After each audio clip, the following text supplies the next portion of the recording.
What's up, guys? Good morning. Good morning, everyone. I'm Sudhir. So, today's lecture, discuss start current affairs. Welcome to study mission I F two. So आज के lecture में the Hindu newspaper के analysis देखेंगे। हम लोग देखेंगे क्या कुछ नया आर्टिकल है आज का डिस्कस करने को। तो आइए, आज सैटरडे को हम लोग रिवीजन का डे रखते हैं। और देखिए सैटरडे को रिवीजन क्या कीजिए, और इसीलिए सैटरडे को मेरा जो वीडियो होती है वो शॉर्ट वीडियो होती है, ताकि आपको रिवीजन का टाइम मिल सके। तो रिवीजन इज द मस्ट की आप सक्सेस। तो ठीक है, तो रिवीजन करते रहिए। रिवीजन एक बहुत ही महत्वपूर्ण माना जाता है आपके एग्जाम के पॉइंट आउट से। तो रिवीजन वेरी इंपॉर्टेंट हो जाता है। और देखिए, अगर हम थोड़ा सा एक्टिव केस की बात करें यहाँ पे, सॉरी, एक्टिव केस की बात अगर यहाँ पे, तो एक्टिव केसेस हैं जो कि ये 6 लाख से नीचे आ चुके हैं आफ्टर 85 डेज में। ठीक है, तो यानी कि बिलो हैं, ये 6 लाख से नीचे आ चुके हैं 85 डेज में, 85 डेज में। तो ये खुशी की बात हो सकती है हमारे लिए, बेहद यानी कि ये गुड न्यूज़ हो सकता है। तो ये एक्टिव केस बहुत कम जा रही हैं आजकल, तो ये देखने को मिल रहा है, ताकि हमारा देश आगे बढ़ता रहे। तो ये अच्छी बात है। और देखिए, आज हमारा यूनिटी और सोवरेनिटी की डे है, जो कि यूनिटी और सोवरेनिटी को जो लेकर आए थे, ये हमारे saluting this contribution to unity of the nation.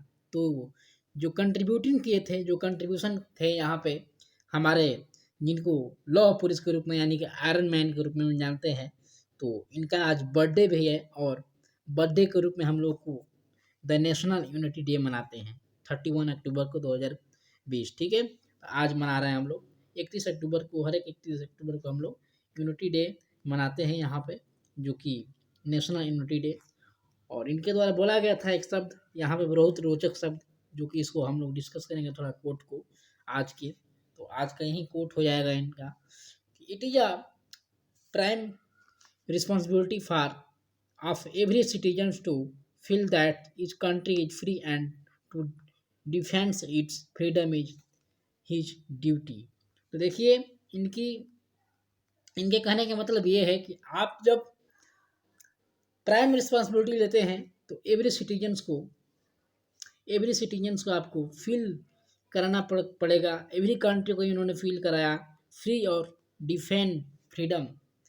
इनका ड्यूटी था कि एवरी कंट्रीज को, एवरी सिटीजन्स को, हर एक व्यक्ति को ये फील करा देना कि आप फ्रीडम में हैं, आप आज़ादी में हैं, और आप एक फ्रीडम में हैं, आज़ादी में हैं, और आप एक फ्री है। आप कहीं भी घूम सकते हैं, खा सकते हैं, आपको आज़ादी है। आप एक यूनिटी है, आप में एकता है, आप कहीं भी जा सकते हैं। तो ये चीज़ें इन्होंने फील कराई, और ये सरदार वल्लभ भाई पटेल के रूप में जाने जाते हैं। तो इनको आज सैल्यूट करते हैं हम लोग। तो इनको ना भूलिएगा, क्योंकि ये यूनिटी लेकर आए देश में, सोवरेनिटी और यूनिटी लेकर आए। तो ये बहुत ही इंपॉर्टेंट हो जाता है देश। तो आइए देखते हैं आज के जो है हमारा लेक्चर। तो ये देखिए, यहाँ पे इनका बर्थ एनिवर्सरी मनाया जा रहा है नेशनल यूनिटी डे के रूप में। तो ये बर्थ एनिवर्सरी है इनका। तो आइए चलते हैं आज के लेक्चर में। और देखिए, आज के लेक्चर में जो फ्रांस में चल रही चीज़ है, उस फ्रांस के बारे में हम लोग जानेंगे कि फ्रांस में ये चीज़ें क्या दिखाई दे रही हैं आजकल। जो कि फ्रांस के कंडीशन आपको देख रहे होंगे आप लोग न्यूज़ चैनल्स में या कहीं भी सोशल मीडिया पे भी। तो फ्रांस में क्या हो रहा है एक्चुअली, उसको हम लोग बारे में जानेंगे आज। तो बेहद जानकारी न्यूज़ बहुत अच्छा है ये आज के लिए, जो कि आप लोग के एग्जाम के पॉइंट आउट से तो काफ़ी उतना इम्पोर्टेंट नहीं बनता। लेकिन अगर रिलीजन की पॉइंट आउट देखें, तो रिलीजन के पॉइंट आउट से आपके इंटरव्यू में पूछा जा सकता है, यूपीएससी या कहीं इंटरव्यू में, या आपके क्वेश्चन भी उठ सकता है, ऑप्शनल क्वेश्चन। तो इसके लिए ध्यान रखिएगा। तो आइए चलते हैं, अगर फ्रांस के बारे में थोड़ा बात करें कि आज का सिचुएशन चल रहा है फ्रांस में, चल क्या रहा है और क्या ये चीज़ें हैं। तो अगर हम बात करें थोड़ा सा इसके बारे में, तो देखिए, ये फ्रांस में ऐसे चीज़ें चलती रहती है। और फ्रांस में ये चीज़ें उठी कहाँ से, ये प्रॉब्लम्स उठा कहाँ थे। तो ये फ्रांस में प्रॉब्लम्स उठा था एक टीचर के बदौलत। जी हाँ, आप सही सुन रहे हैं कि एक टीचर के बदौलत ये चीज़ें फ्रांस में आवाज़ उठाई गई थी। और ये टीचर क्या था कि टीचर यहाँ फ्रांस में टीचर टेररिस्ट के बारे में, या जैसे टेररिस्ट अटैक होते हैं उसके बारे में यहाँ टीचिंग कर रहा था, पढ़ा रहा था बच्चों को टीचर यहाँ टेररिस्ट के बारे में पढ़ा रहा था कि टेररिस्ट अटैक कैसे किए जाते हैं, नाइफ अटैक कैसे किए जाते हैं। साउथ फ्रांस में ये चीज़ें चल रही थी, ये बात चल रही थी कि कितने कैसे टेररिस्ट किए जाते हैं और कैसे टेररिस्ट को पाला जाता है। तो ये सब चीज़ ये पढ़ाया जा रहा था फ्रांस के एक टीचर के बदौलत, एक टीचर के द्वारा। तो वो टीचर क्या किया कि उस टीचर के जो भी स्टूडेंट्स थे वो खिलाफ हो गए। अगर आप मान लीजिए कि मैं पढ़ा रहा हूँ आपको, आप मुझसे पढ़ रहे हैं, तो आप कहीं ना कहीं अगर हम पॉलिटिक्स की बात करने लगे यहाँ पे, तो आप कहीं ना कहीं हमको क्रिटिसाइड करेंगे कि सर ने क्रिटिसाइड कर रहा है, अपने पॉलिटिक्स को लेकर चल रहे हैं और पॉलिटिक्स के सपोर्ट कर रहे हैं, इसको सपोर्ट कर रहे हैं, उसको सपोर्ट कर रहे हैं।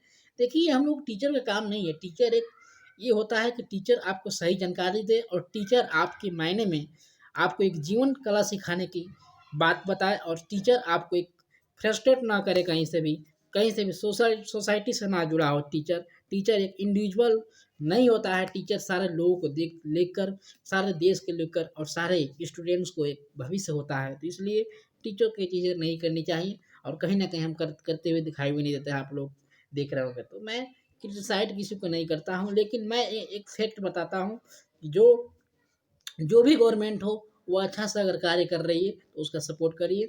अगर जो भी गवर्नमेंट हो अगर गलत कार्य कर रही है तो उसका खुलेआम गलत सपोर्ट करिए।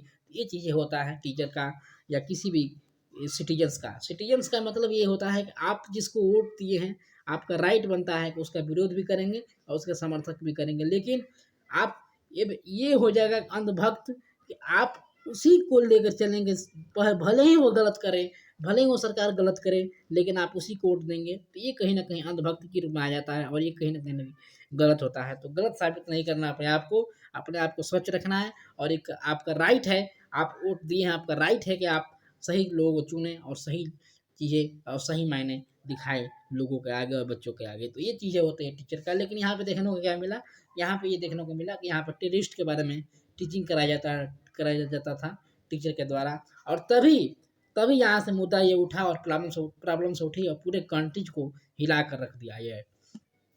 तो ये हुआ क्या था एक्चुअली कि जब हमारे टेररिस्ट के बारे में यहाँ पे बात किया जा रहा था, टेररिस्ट के बारे में बताया जा रहा था बच्चों को, तो जो भी टेररिस्ट से मिलते जुलते कंट्रीज हैं, जैसे कि ईरान हो गया, इराक हो गया, पाकिस्तान हो गया, ये जो कंट्रीज हैं, ये कहीं ना कहीं ये कंट्रीज क्रिटिसाइज हो रही थी। और ये कंट्रीज में आपको देखने को मिल जाएगा सबसे ज़्यादा टेररिस्ट अटैक होते हैं और टेररिस्ट अटैक कराए भी जाते हैं। देखिए ईरान, इराक, पाकिस्तान, जैसे कि हमारे यूएसए ने जो ईरान से अपना जो रिलेशनशिप हटाने की बात कर रहा था, किस लिए हटाने की बात कर रहा था, क्योंकि यहाँ पे ईरान में और इराक में सबसे ज़्यादा किलिंग होती है लोगों को टेररिस्ट की वजह से, इसलिए यहाँ से ये चीज़ें रिलेशनशिप हटाने की बात कर रहा था यूएसए।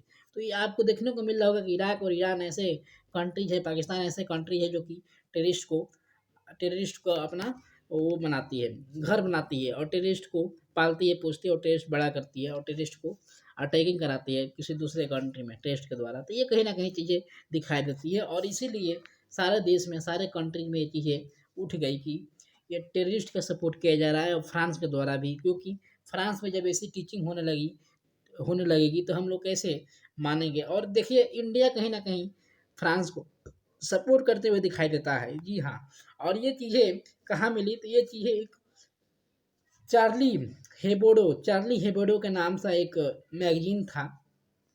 मैगजीन का नाम आप लोग याद रखिए, मैगजीन का नाम पूछा जा सकता है। तो मैगजीन का नाम था चार्लीज, CHARLIE, चार्ली हेबोड, तो HEBDO, चार्ली हेबोडो। ये एक मैगजीन का नाम था, जिस मैगजीन में ये इमेज के साथ उसको दिखाया गया था। तो ये प्रॉब्लम्स कहीं ना कहीं इस मैगजीन से उठा, और इस मैगजीन में वो टेररिस्ट का फोटो भी लगाया गया था, जो टेररिस्ट के बारे में बात हो रही थी। तो इसलिए इस कारण यहाँ पे हमारे ईरान में, इराक में ये चीज़ें होने लगी, हल्ला उठने लगा, और इसका विरोध खुलकर होने लगा, और आज पूरे देश में विरोध हो रहा है एक्सेप्ट इंडिया के। तो इंडिया कहीं ना कहीं सपोर्ट करते हुए दिखाई दे रहा है फ्रांस को, और फ्रांस को इंडिया केवल टेररिस्ट के लिए सपोर्ट नहीं कर रहा है कि टेररिस्ट यहाँ पे पढ़ाया जा रहा है उसके लिए सपोर्ट कर रहा है। इंडिया यहाँ पे सपोर्ट सिर्फ इसलिए कर रहा है क्योंकि यहाँ पे फ्रांस से हम काफ़ी एक्सपोर्ट और इम्पोर्ट करते हैं, और फ्रांस से हम ऐसी रिलेशनशिप गलत नहीं रखना चाहते, और हम कहीं ना कहीं टेररिस्ट को लेकर सपोर्ट नहीं करना है। ये गलत नज़रिया से ना देखिएगा कि हम टेररिस्ट को लेकर सपोर्ट कर रहे हैं। कहने का मतलब इंडिया को ये है, इंडिया केवल सपोर्ट कर रहा है तो केवल हमारे जो रिलेशनशिप है, जो कि हमारा फ्रांस से जो भी चीज़ें आती हैं जाती हैं, जो भी एक्सपोर्ट इंपोर्ट होता है उसके लिए यहाँ पे सपोर्ट किया जा रहा है, ना कि हमारे टेररिस्ट के द्वारा सपोर्ट किया जा रहा है टेररिस्ट के लिए। तो ये चीज़ें कहीं ना कहीं हमको देखना पड़ेगा। तो ये था हमारे फ्रांस में जो चीज़ें चल रही थी, जो प्रॉब्लम चल रही थी वो।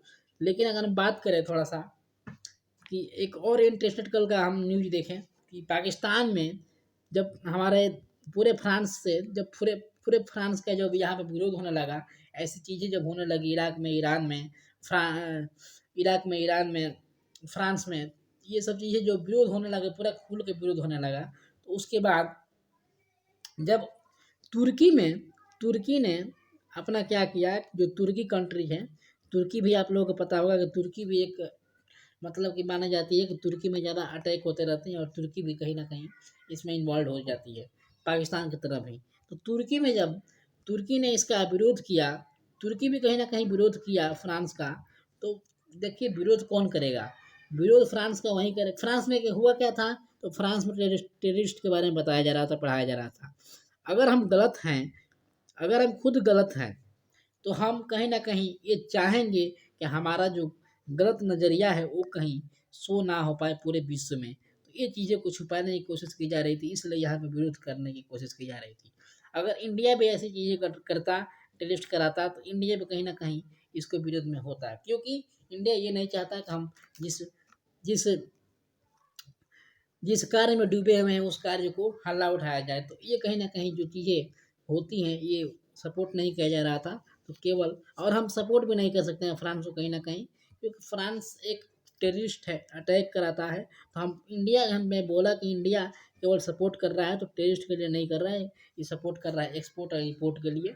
तो यहाँ पे ये न मानिएगा कि इंडिया सपोर्ट कर रहा है तो एक्सपोर्ट और इम्पोर्ट के लिए कर रहा है, ना कि टेररिस्ट के लिए। तो तुर्की में हुआ क्या था कि तुर्की का जो अम्बेसडर थे, अम्बेसी यानी कि दूतावास जो थे, ये तुर्की दूतावास को अपना जो तुर्की के जो अम्बेसी थे, तुर्की के जो अम्बेसी थे, ये फ्रांस में जो रह रहे थे अम्बेसी तुर्की वाले, ये तुर्की ने सारे एम्बेसी को वापस ले लिया। जी हाँ, तुर्की ने सारे एम्बेसी को वापस ले लिया विरोध के चलते, क्योंकि तुर्की ये नहीं मानता, ये नहीं चाहता कि मैं जो तुर्की में, आप लोगों को पता होगा कि तुर्की में सबसे ज़्यादा टेररिस्ट अटैक होते रहते हैं और आपको दिखाई देने को, सुनने को मिलता है। लेकिन तुर्की का यहाँ पे विरोध कर रहा था फ्रांस का, क्योंकि ये फ्रांस खुलेआम यहाँ पे पढ़ा रहा था, स्टडी करा रहा था। तो कहीं ना कहीं हमको इसको छुपाना पड़ेगा, तो इसलिए तुर्की इसके विरोध कर रहा था। तो तुर्की क्या किया कि तुर्की सारे एम्बेसी को यहाँ से लेकर आ गया अपने देश में। तब जाकर पाकिस्तान, यहाँ पे पाकिस्तान के पार्लियामेंट में यहाँ पर हल्ला बोल हुआ कि हम ही अपने एम्बेसी को लेकर आए थे। और एक्चुअली हुआ क्या था कि पाकिस्तान के जो एम्बेसी थे वो एक्चुअली एम्बेसी थे ही नहीं फ्रांस में। तो ये कहीं ना कहीं चीज़ें दिखाई देने को मिल रही है, न कि पाकिस्तान को ये भी नहीं मालूम है कि हमारे एम्बेसी कहाँ पे है, हमारा दूतावास कहाँ कहाँ पे है, किस किस देश में है। तो पाकिस्तान को ये भी यहाँ तक नहीं मालूम है।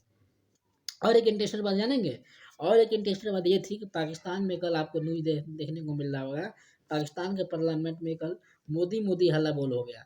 ये कहीं ना कहीं चीज़ें दिखाई देने को मिल रही है कि कहीं ना कहीं हम इंडिया को अच्छा बेहतर बनाने की कोशिश करेंगे और करते जा रहे हैं। तो ये पाकिस्तान में क्या हुआ, क्या था कि एम्बेसी को अपने वापस लेने की बात कर रहा था पार्लियामेंट में, और एम्बेसी इसका फ्रांस में था ही नहीं। तो ये चीज़ें कहीं ना कहीं देखने को मिलती है कि पाकिस्तान, इराक, ईरान, ये सब एक ही थाली के आदमी हैं। तो ये चीज़ें कहीं ना कहीं देखने को मिल रही है। तो फ्रांस में यही हुआ था एक्चुअली कांड कि फ्रांस में एक टीचर थे जो कि टेररिस्ट के बारे में बात कर रहे थे, और सारा टेररिस्ट के जो ग्रुप है इंडिया, सॉरी, सारे टेररिस्ट के जो ग्रुप कंट्रीज हैं वो सब इसके विरुद्ध विरोध करने लगे। और उसमें से इंडिया इसका सपोर्ट कर रहा था। इंडिया सपोर्ट इसलिए कर रहा था क्योंकि इंडिया नहीं चाहता कि हम एक्सपोर्ट और इम्पोर्ट फ्रांस से बंद कर दें और रसिया से बंद कर दें। तो ये कहीं ना कहीं चीज़ें आपको देखने को मिलती है। अगर रसिया से ही बात करें तो रसिया से भी इम्पोर्ट एक्सपोर्ट के जरिए हम लोग आगे हैं, और रसिया से हम इम्पोर्ट एक्सपोर्ट करते हैं, और यूएसए हमारा, ये यूएसए ये चाहता है कि हम लोग रसिया से इम्पोर्ट और एक्सपोर्ट ना करें। तो ये चीज़ें कहीं ना कहीं हमारे कंट्रीज में, हमारे देश में ये दिखाई देती हैं, रिलेशनशिप्स में दिखाई देते हैं नेशनल लेवल पे। तो ये नेशनल लेवल पे की चीज़ें हैं जो कि ये डीपली आपको समझना ज़रूरी है। तो आई होप कि आप लोग समझ गए होंगे आज का लेक्चर। और आज के जो ये वेरी इंपॉर्टेंट आपसे क्वेश्चन पूछा जा सकता है कि आज के इस जो लेक्चर है, ये जो आर्टिकल है, इससे क्वेश्चन आपसे क्या पूछा जा सकता है इससे क्वेश्चन आपको पूछा जा सकता है कि जो कौन सा मैगजीन था, ठीक है, इस मैगजीन में ये दिखाई दी और ये क्या हुआ क्या था, एक्चुअली इसके पीछे रीजन क्या था। तो रीजन बिहाइंड क्या था, ये टीचर एक था जो कि टेस्ट के बारे में बात कर रहा था। तो ये चीज़ आपको ध्यान रखिएगा। आप हमारे साथ जुड़ सकते हैं टेलीग्राम, इंस्टाग्राम, कहीं भी, और सारा लिंक डिस्क्रिप्शन में आपको दिया गया है। जाइए एंजॉय करिए लाइफ को। Thank you for listening. जय हिंद। और देखिए रिवीजन करते रहिए, revision is the most important. Revision कल का भी करिए और परसों का भी करिए, और आज रिवीजन का डे है, कल भी रिवीजन का डे रहेगा, क्योंकि कल हमारा आर्टिकल आता नहीं है, इसलिए ये वीडियो देखने को नहीं मिलेगा, ताकि आपको समय मिले और आप रिवीजन कर सकें। तो revision is the most important for your exam. Thank you for listening. जय